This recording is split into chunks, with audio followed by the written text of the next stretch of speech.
Assalamualaikum, waalaikumsalam. Pak Ustadz, saya baru pulang umroh. Obat batuknya apa? Ya semoga umrohnya mabrur. Ini obat batuk. Jeruk nipis tadi obat batuk, jahe obat batuk. Tinggal mau pakai yang mana aja. Hashtagnya obat batuk JSR. Kalau batuk kering, pakainya jeruk nipis sama madu. Kalau batuknya basah, ada riaknya, pakai jahe. Udah selesai. Udah ya, ibu yang pulang umroh.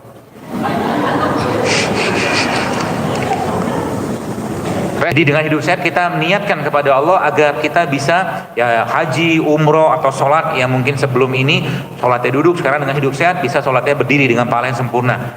Demikian mungkin, mohon maaf kalau ada yang salah dapat saya sampaikan. Subhanaka wa bihamdika asyhadu an la ilaha illa anta astaghfiruka wa atubu ilaik. Assalamualaikum warahmatullahi wabarakatuh.